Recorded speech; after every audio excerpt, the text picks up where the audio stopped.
Hi everyone and welcome back to my page. Today I want to tell you about a trip I took to Malaga, which is 6 hours south of Madrid. Now, in order to get there, me, my friend Jessie, and another girl, Andrea, had to take the Alsa, which is kind of like the Greyhound, 6 hours south. Like, I don't know if any of you guys have ever been on the Greyhound, but that trip was not fun. Although they did have TVs in the headboards, some of the speakers were not working, so we couldn't even watch any shows. And the chairs were so uncomfortable. Like, by the time we got there, we were exhausted.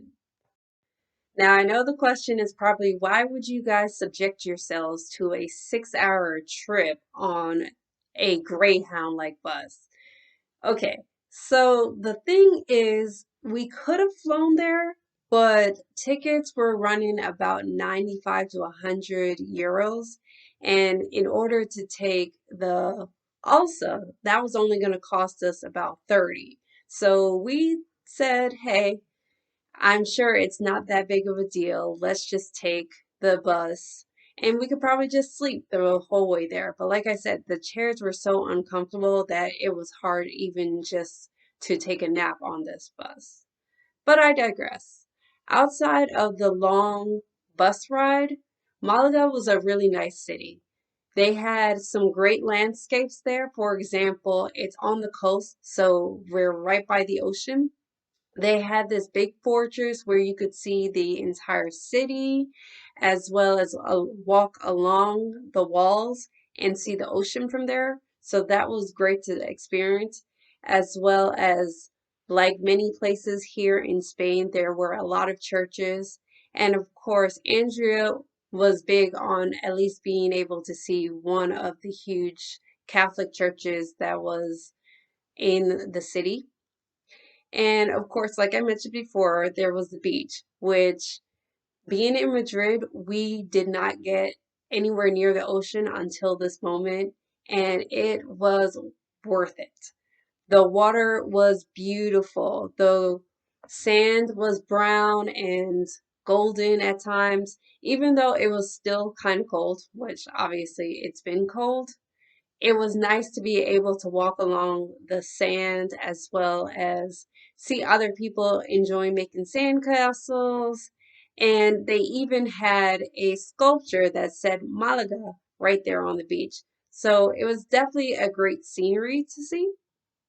And of course, another great thing about Malaga is they had a lot of street artists.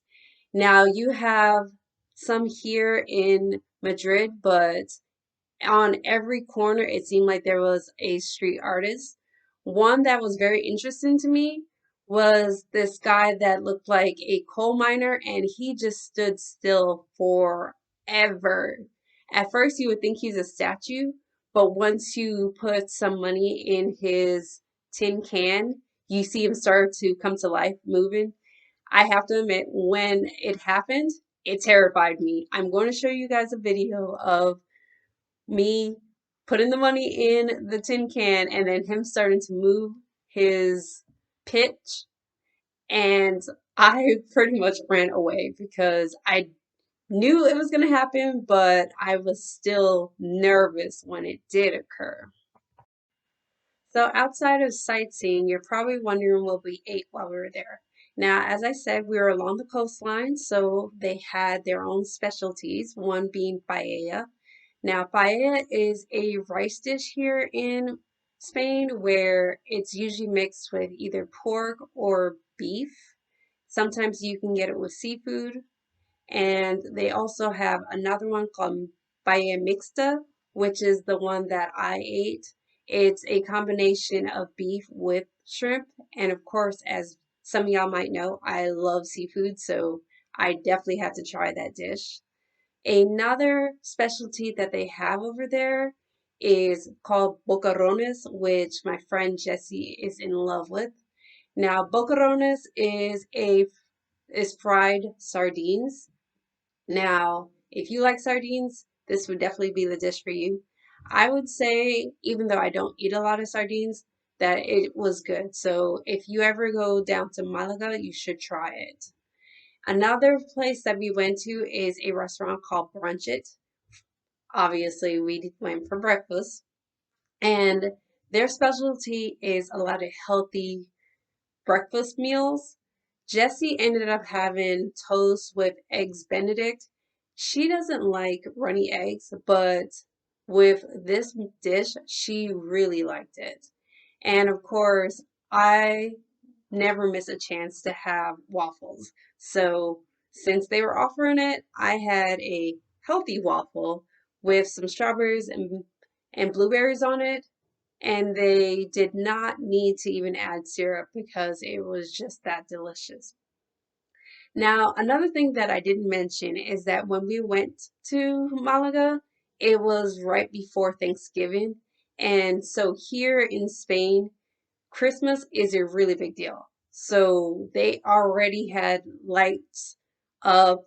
If you went down any alleyway, they had lights streaming across the buildings, as well as Christmas trees in every square. And I don't mean like little baby trees, I mean huge trees decorated for the holidays, as well as different arcs with multiple colors. They really get into Christmas here. And of course, it can't be the holidays without some Christmas music. The funny thing is being able to hear We Wish You a Merry Christmas sang in Spanish.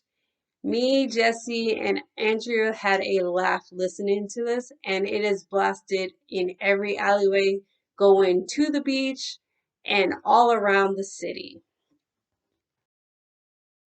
Now, unfortunately, we were only able to be there for 2 days because it was a weekend trip.